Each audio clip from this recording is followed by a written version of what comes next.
Pastora Flávia e eu somos casados de acordo com a lei de Deus. Ela me ajuda na administração da obra da Igreja Louvor Reino de Deus. Me ajuda nesse ministério o bastante. É lógico que eu, por outro lado, também faço minha parte, administrar o lar, ajudando nas tarefas da igreja. Acredito que se é correto ajudar o marido, também é correto ajudar a mulher, que auxilie nas suas dúvidas, no diálogo, não colocando palavra na boca. Vale a pena ressaltar que nós temos bom entendimento nas tarefas espirituais, mas tem momentos em que há divergência, e é nesse momento, esposa, que eu digo a você que você é igual a mim. A palavra final é minha, não sua. Eu sou cabeça da igreja, eu sou a cabeça do casal. Porém, quando nossos filhos precisam de nós, ela, a pastora, tem dado todo o apoio espiritual, trabalha incansavelmente em cuidar da igreja, trabalha incansavelmente em pregar a palavra. Estou me dirigindo essa pregação a ela para que ela tenha um bom entendimento que eu sou líder. Só isso. Me submeto, me humilho, trato como rainha, mas a palavra final é minha. Está escrito. A senhora me disse, esposa, que tem entendimento bíblico há 30 anos. Não me parece. Daqui as palavras que eu dirijo aos fiéis da palavra e a senhora. Escute bem, pastora, o que nós abordamos e causou desentendimento em outros setores, outras fases, outros desígnios, está aqui. A mulher deve ser amante do seu marido. Repito, esposa, a mulher deve ser amante do seu marido. A lei de Moisés houve permissão tanto para o divórcio como para a poligamia, embora essa permissão envolvia o curioso fato de um homem ter mais de uma esposa, mas nunca da esposa ter mais que um esposo. Porém, já vimos que Jesus declarou que Moisés permitiu essas coisas pela dureza do coração do homem e enfatizou que não foi assim no começo. No Antigo Testamento, observe. Nem seria mais assim a partir de então. O fato é que quando Deus criou Adão, o presenteou com uma única esposa. O plano divino é que cada marido tenha a sua esposa e cada esposa tenha o seu marido, pois o que foge disso é de acordo com o entendimento de Deus. 1 Coríntios capítulo 7, verso 1 e 2. Porém, vale destacar que justamente depois de estabelecer esse fundamento de monogamia é quando se tem uma mulher, e derrubar a prática do Antigo Testamento, mostrando ser ela nada menos do que, não aos olhos de Deus, não é um ato aos olhos de Deus. O apóstolo Paulo ensina uma das coisas mais importantes para proteger o matrimônio. Agora do adultério e de outra forma de impureza. Uma vida sexual saudável. Uma vida sexual saudável. Com fidelidade e também com intensidade. Atenção, também com intensidade, com qualidade e também com quantidade. Amém? Pastora Flávia. Mais adiante eu vou falar sobre o dever conjugal do sexo, apesar que eu já abordei lá para trás, em outras pregações, mas eu vou falar, deixar alguma palavra de advertência às esposas. É claro que sempre que generalizamos, acabamos sendo injustos com alguns, mas se o conselho serve para a maioria, deve ser dito. Se não servir para você, pessoalmente, pode ao menos ajudar a entender aos outros irmãos. O recado é o seguinte, muitas mulheres cristãs estão empurrando os maridos cristãos para o adultério. Paulo declarou ainda algo importante sobre a intensidade e frequência do ato conjugal, que muitos casais não têm dado atenção. Vou repetir, que a carapuça sirva para o bom entendedor, meia palavra basta. Se não servir para você, pessoalmente, pode ao menos ajudá-lo a entender, ajudar os outros. O recado é o seguinte, para muitas mulheres cristãs, estão empurrando seus maridos cristãos para o adultério. Paulo declarou algo importante sobre a intensidade e frequência do ato conjugal, que muitos casal não têm dado atenção, né, pastora Flávia? Não vos priveis um do outro, salvo, talvez, mútuo consentimento por algum tempo, para vos dedicares à oração, e novamente vos juntares para que Satanás não vos tente por causa da incontinência. 1 Coríntios capítulo 7, 8, desculpa, 1 Coríntios capítulo 7, verso 5, vai lá, pastora Flávia, vai lá e reflita. Deus mandou suprir essa necessidade do seu cônjuge, não mandou você boicotá-lo. Negligenciar a intimidade é dar brecha para o inimigo entre o seu casamento ditado pelo pai. Muitas mulheres acham que devem decidir se o marido merece ou não merece momento de intimidade. Sexo ao dever é dívida, mulher. Se fluir com amor e romantismo, melhor. Se não, com o perdão da expressão, que seja cumprido o teu dever.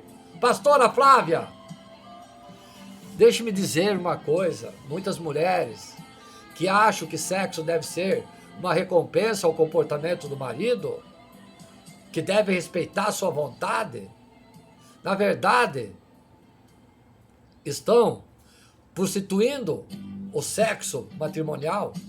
Sei que isso parece chocante para algum irmão, alguma irmã, mas eu quero expor um raciocínio antes de vocês se defenderem ou questionarem, né, pastora Flávia? Ao agir assim, essas esposas estão se vendendo em troca de um presente, de um favor, de uma atitude. Pode não ser por dinheiro, mas elas estão se vendendo. O sexo não é um negócio, mesmo que a moeda de troca seja emocional. Não pode ser fruto de uma mentalidade sanguessuga. É uma entrega, é uma expressão de amor sacrificial, se for o caso, é uma doação, não uma venda. Pois a partir do momento que tem a haver algum tipo de pagamento, ainda que emocional, tornou-se uma venda. Sei que há exceções, a via de regra as mulheres se omitem, mas nessa área do que os homens, a explicação pode ser só natural, como diz o casal, amigo meu, porque os homens fazem sexo e as mulheres amor? Que afirmam a região neurológica ligada ao apetite sexual dos homens chega, em alguns casos, a ser 10 vezes mais desenvolvido que a própria mulher.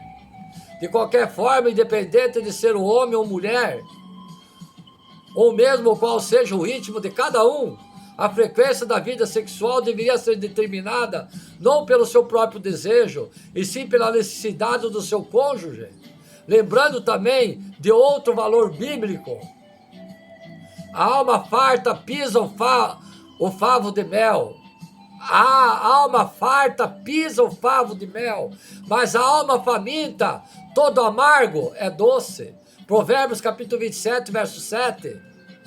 Seja você também, se você mantém o seu cônjuge saciado, suprido, pode surgir as mais tentadoras propostas de infidelidade, e a ele certamente vai pisá-las. Entretanto, para aquele que não tem sido suprido, qualquer oportunidade de pecado que surgir, e digo qualquer mesmo, pode ser atraente e sedutor. Ele não irá cair na tentação. A palavra hebraica traduzida para a alma farta é EBS, e significa saciado, satisfeito e panturado, farto.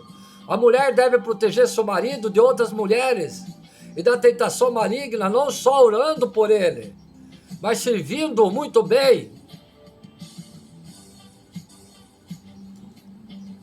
É isto, pastora Flávia. Vou aqui agora abordar vocês. Efésios capítulo 5, verso 22 e 33, que diz, atenção, esposa, obedeça ao seu marido como você obedece ao Senhor. Viu, pastora Flávia?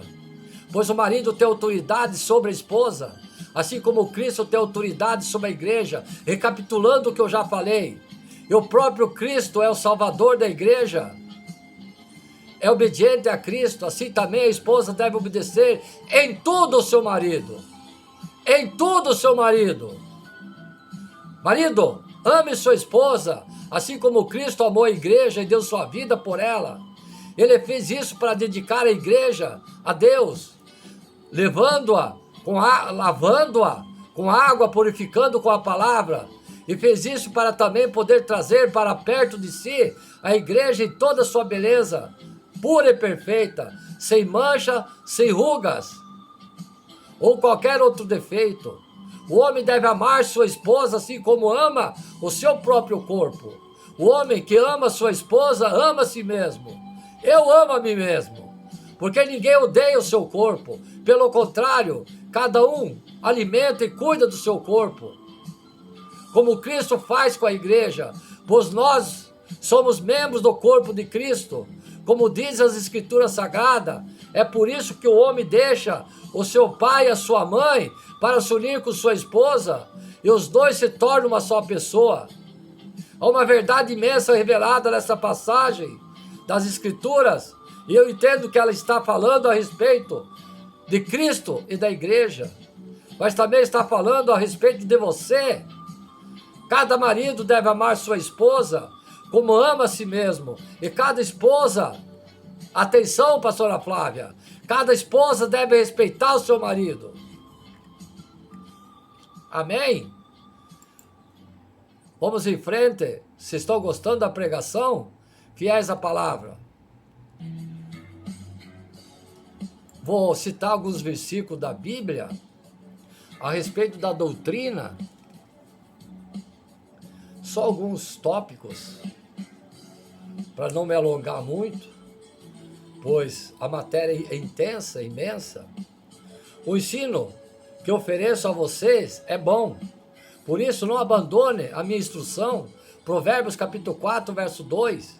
Toda a escritura inspirada por Deus é útil para o ensino, para a repreensão, para a correção, para a instrução na justiça, para que o homem de Deus seja apto e plenamente preparado para toda boa obra. Segundo Timóteo capítulo 3, versos 16 e 17. E apegue-se firmemente à mensagem fiel, da maneira pela qual foi ensinada, para que seja capaz de encorajar outros pela sã doutrina e de refutar os que se opõem a ela. Tito capítulo 1, verso 9. Você, porém, fale o que está de acordo com a sã doutrina. Tito capítulo 2, verso 1. Até a minha chegada, dedica-se à leitura pública da Escritura, à exortação e ao ensino. 1 Timóteo capítulo 4, verso 13. Se você transmitir essas instruções aos irmãos, às irmãs, será um bom ministro de Jesus, nutrido com a verdade da fé e da boa doutrina que tem seguido. Rejeite, porém, as fábulas profanas e tola, exercite-se na piedade. 1 Timóteo capítulo 4, versos 6 e 7. O propósito é que não sejamos mais como crianças, lavados de um lado para outros pelas ondas, ou melhor, levados de um lado para outros pelas ondas, nem jogados de lá para cá pelo vento de doutrina e pela astúcia, esperteza de homem que induzem ao erro. Antes, seguindo a verdade em amor, cresçamos em tudo naquilo que é a cabeça de Cristo. Efésios capítulo 4, verso 14 e 15. Prega a palavra, esteja preparado a tempo, e fora do tempo repreenda, corrija, exorte com toda a paciência e doutrina, pois virá o tempo em que não suportarão a sã doutrina, ao contrário, sentindo coceira, comichão nos ouvidos. Juntarão mestres para si mesmos, segundo seus próprios desejos. Eles se recusarão a dar ouvido à verdade, voltando-se para os mitos. 2 Timóteo, capítulo 4, versos 2 e 4. Atenção, pastora Flávia. Leia! Se alguém ensina falsas doutrinas, não concorda com a sã doutrina do nosso Senhor Jesus Cristo e com o ensino que é segundo a piedade, é orgulhoso e nada entende. Esse tal mostra o interesse doentio por controvérsia, contendas acerca da palavra, que resulta em inveja, brigas, difamações, suspeitas malignas, atrito constante entre aqueles que têm a mente corrompida e que são privados da verdade, os quais pensam que a piedade é fonte de lucro. Atenção! 1 Timóteo capítulo 6, verso 3 e 5. Partindo, eu para Macedônia roguei que você permanecesse em Efésio para ordenar acerca de pessoas que não mais ensinem doutrinas falsas e que deixem de dar atenção a mitos genealógicos intermináveis que causam controvérsia, em vez de proverem a obra de Deus, que é pela fé. 1 Timóteo capítulo 1, verso 3 e 4. O Espírito diz claramente que nos últimos tempos alguns abandonarão a fé e seguirão espíritos enganadores e doutrinas de demônios. Tais ensinamentos vêm de homens hipócritas e mentirosos que têm consciência cauterizadora e proíbem o casamento e o consumo de alimentos que Deus criou para serem recebidos com graça pelo que creem e conhecem a verdade. 1 Timóteo capítulo 4, verso 1 e 3. Admiro-me que vocês estejam abandonando tão rapidamente aquele que o chamou pela graça de Cristo para seguir outro evangelho que na realidade não é evangelho.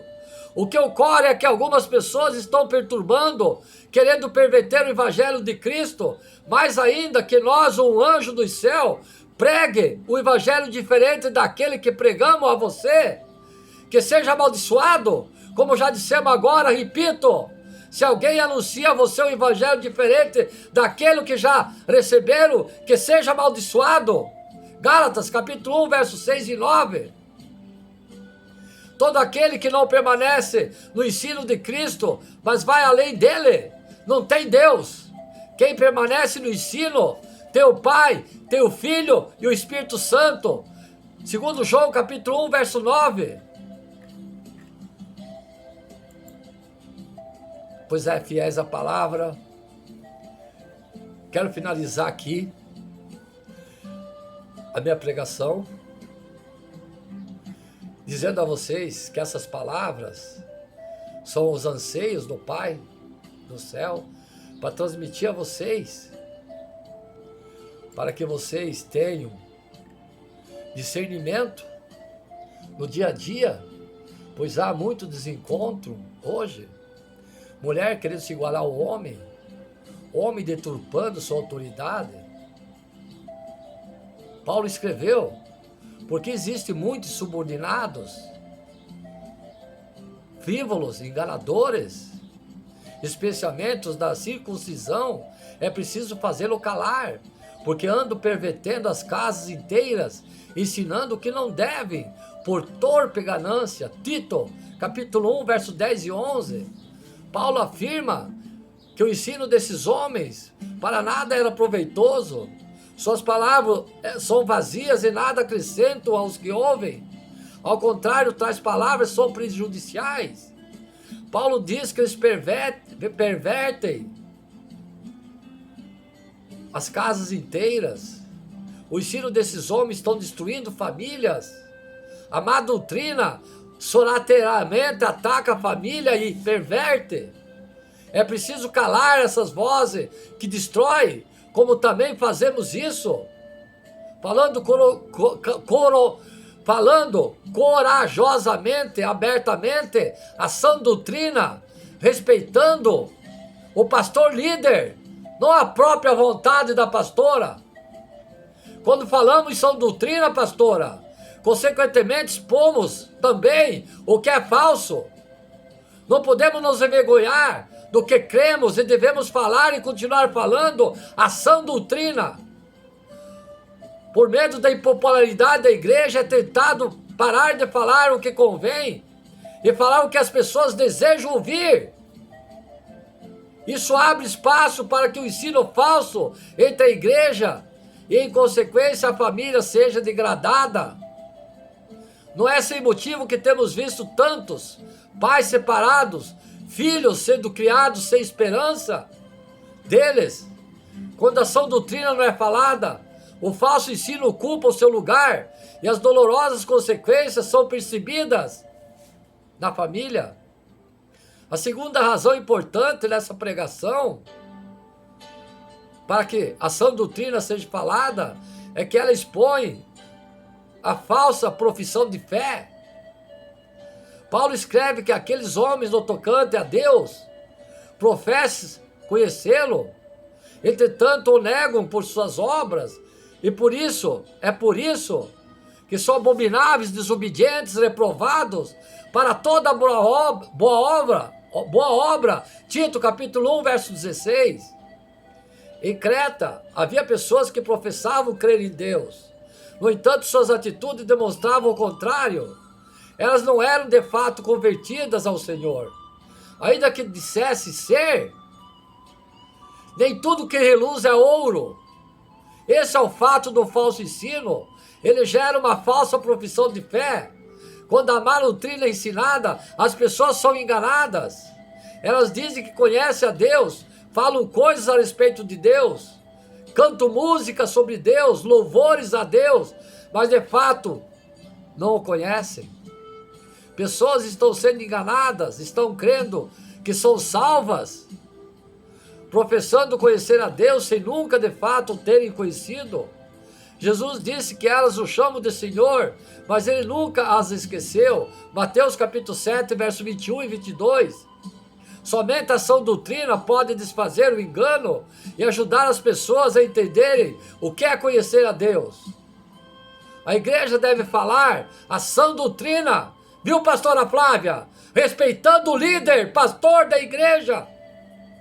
Assim como são salvos, são confirmados, os enganados ou serão transformados, ou se retirarão por não suportarem a sã doutrina. Alguém disse que o evangelho ruim é pior do que o evangelho nenhum. A razão para se falar na sã doutrina, nesse momento aqui, é que ela lida com o comportamento das pessoas.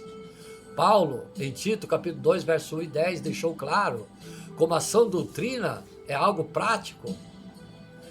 Ela ensina ao homem o que é ser homem. Paulo descreveu quanto aos homens idosos que sejam temperantes, respeitáveis, sensatos, sadios na fé, no amor e na constância. Tito capítulo 2, verso 2. Vivemos num mundo em que os jovens querem ser sempre jovens, querem prolongar a sua adolescência, desejam que a juventude não passe nunca, mas passa. O mundo deseja que a vida seja uma grande brincadeira, cheia de diversão, não é? Entretanto, Deus nos fez para sermos adultos. A juventude é apenas uma pequena etapa da sua vida. Todos nós passamos por essa etapa. A maior parte da vida é para ser vivida como adulto. Os conselhos desse mundo, porém, são o contrário a isso que querem fazer das pessoas. Eternos jovens, é preciso falar o que é ser bom, alguém moderado, respeitável, sensato, sadio na fé. Não temos visto as pessoas sendo respeitáveis, por serem mais velhas, ou marido e mulher, ou mulher e homem. As mulheres querem se igualar ao homem, desrespeitando, se impondo. Olhai as palavras desse servo que transmite a vocês. Temos visto pessoas na sociedade que se degrada em larga escala, falta de respeito. Só a igreja pode apresentar a solução para isso. Falar da sã doutrina. A sã doutrina também ensina a mulher o que é ser mulher. Paulo escreveu que as mulheres mais velhas devem ensinar as mais jovens a amarem seus maridos e seus filhos. Tito capítulo 2, verso 3 e 5. Os conselhos desse mundo têm ensinado as mulheres a agirem como homens, a pensarem como homens. Atenção, pastora Flávia! A fazer atividade de homens, a querer se igualar ao pastor líder, a querer ensinar a doutrina ao pastor líder, até mesmo quanto à sexualidade, discutir com o marido, vou repetir, as mulheres têm sido levadas a pensarem como homens, achando-se livre, emancipada, fazem cada vez mais o que os homens egoístas querem que faça. Existe o lado feminino da sexualidade, e ele parece estar sendo cada vez mais desconsiderado na atual conjuntura. Mais lamentável ainda é ver esses pensamentos seculares sobre a mulher, e ser mulher dentro dos propósitos de Deus. A sã doutrina ensina a mulher a ser mulher dentro do propósito de Deus. Aqui é mais um lugar onde a vergonha tem dominado a igreja. Muitos se envergonham do ensino, acham ultrapassado e sem relevância, e por isso não falam. Temos deixados, fiéis à palavra, servos do Senhor, deixado pensamentos seculares nos dizer o que é ser mulher. Deus, que é quem criou a mulher, sabe o que é melhor satisfatório para ela. E sua palavra nos ensina isso. Ela tem um papel nobre, exaltado, digno na família e na igreja e na sociedade. Porém, esse mundo tem diminuído esse papel e feito com que tenhamos vergonha dele. Assim temos mulheres abandonando a feminilidade que Deus designou para elas. O resultado tem sido percebido na sociedade. Falar a sã doutrina é ensinar a mulher a ser mulher. Né, pastora Flávia? A sã doutrina ensina o jovem a ser criterioso. Paulo escreveu: quanto aos moços, de igual modo, exorta-os para que em todas as coisas sejam criteriosos. Tito capítulo 2, verso 6. Em todas as coisas o jovem deve ter critérios. Critério que de ter uma mente sadia, doutrina sã. Jovens são facilmente corrompidos.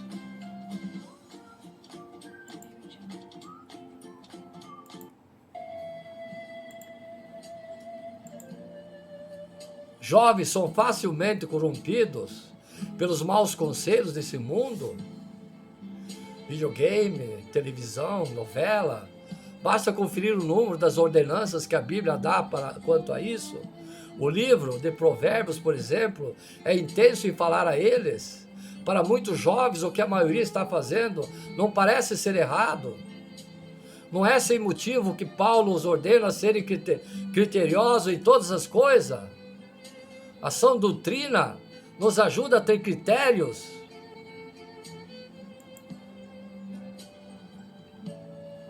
A fim de que suas decisões sejam sábias.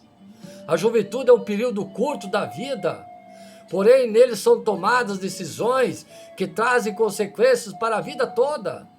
Por isso é importante que a sã doutrina seja falada. Davi escreveu no Salmo 19,7 que o testemunho do Senhor é fiel e dá sabedoria aos simples. Simples é a tradução de uma palavra hebraica que traz a ideia de uma porta aberta. A ideia é que o testemunho do Senhor faz com que o crente aprenda a fechar sua mente. A ideia é que o testemunho do Senhor faz que o crente Aprenda a fechar sua mente, ter a mente aberta é um conselho deste mundo e não da palavra de Deus. A palavra de Deus dá sabedoria de maneira que não sejamos mais simples. Isto é, que sejamos mais aqueles que aceitam tudo o que nos é oferecido sem qualquer existência. É por meio da sã doutrina que ensinamos os jovens a não ser simples, de mente aberta. Por isso, por meio dela, eles aprendem de maneira criteriosa quanto à palavra de Deus está na sua mente. Ele é o filtro que impedirá os maus conselhos entrar nos jovens que precisam da sã doutrina. A igreja tem grande responsabilidade, viu, pastora Flávia? São razões importantes para não fugirmos dela. Não podemos nos contentar com menos que isso. Não podemos ser condescendentes e permitirmos que assuntos que não venham ou não convêm à sã doutrina sejam assuntos dominadores na igreja. Cada membro da igreja do Senhor Jesus é responsável por isso, principalmente você, líder, pastora. Uns por falarem, outros por ouvirem. Não podemos nos furtar dessa grande responsabilidade, falar da sã doutrina. Muitos pensam em doutrinas como assuntos para serem tratados em livros de teologia sistemática ou classe, onde se ensinam os pilares de pensamentos cristãos. Certamente envolve isso, porque a sã doutrina lida também diretamente com o dia das pessoas. Quando Paulo pensava em sã doutrina, ele pensava em como as pessoas estavam vivendo. Na carta de Paulo a Tito, encontramos algumas razões pelas quais é importante que a igreja se concentre nessa tarefa. A primeira sã doutrina expõe o falso ensino. Paulo descreveu, porque existem muitos subordinados que não respeitam a palavra, a sã doutrina. Espero, fiéis à palavra, servas do Senhor, pastora Flávia, esposa, não quis aqui vir eu desmerecer ou humilhar ou não ferir meu orgulho. Essa crítica é dirigida do Senhor Deus a você, para que você tenha entendimento, para que você entenda a palavra da Bíblia, como você me retrucou, que lê a Bíblia 24 horas. Pode ler, até noite e dia, mas não entende. Espero que eu tenha transmitido o que Deus quis te dizer. A você, pastora Flávia, a você, serva do Senhor, e a você, que és a palavra, e aos filhos. Esse pregador não está aqui não para ser o ditador, ser o imperador, ser o bambam. Não, sou servo do Senhor transmitindo a palavra. Ou tirar vantagem em cima de uma situação? Não. Repito, estou aqui para transmitir os anseios da palavra do Senhor, que me pediu que eu transmitisse essa palavra. Então eu espero, em sã consciência, em sã doutrina, que eu não tenha ferido o íntimo de ninguém, principalmente da esposa, mas se faz necessário que essa palavra seja dirigida nesse momento, pois ela é responsável por uma igreja muito grande, muitos servos que precisam da sã doutrina, e tem como líder o pastor, que deve ser respeitado, que a última palavra é dele, assim como Jesus é o cabeça da igreja. Então eu espero que eu tenha feito me entender, eu como servo, que eu tenha transmitido a palavra do Senhor para vocês, aos bons entendedores, não com crítica destrutiva, não para ofender. Peço aqui, nessa palavra, perdão à esposa, se eu a ofendi, mas necessário foi. Talvez Deus tenha usado a senhora como exemplo para ditar às outras mulheres que aqui estão ouvindo essa palavra. Que o Senhor Jesus, pregado na cruz, derramou seu sangue para remir nossos pecados. Peço nesse momento em conjunto a todos, perdão dos nossos pecados, pedimos clemência, somos humanos, pecadores, pedimos clemência, que nos dê paz, alegria no coração, que tire da nossa mente toda contenda, toda peleja, toda maldade, toda dor, toda aflição, todo pânico, toda depressão, toda injúria, enfim, nos dê paz no lar, alegria, bom entendimento no dia a dia e fé, orar, vigiar e perseverar em nome de Jesus. Que o sangue de Jesus lave todos nós, o corpo, a alma e o espírito, e nos dê força para pelejarmos, sim, contra os mais, contra os espíritos maus, contra os principados e potestades maus do ar, que rodeiam para destruir aqueles que têm fé, têm paz no seu coração, ama a Deus acima de tudo, que toda honra, toda glória seja dirigida a Ele. Ele é o nosso Pai, o nosso porto seguro, o amor da nossa vida, que tudo faz por nós. Em nome de Jesus. Amém? Glória à divindade do Pai, glória à divindade do Filho e do Espírito Santo de Deus. Amém?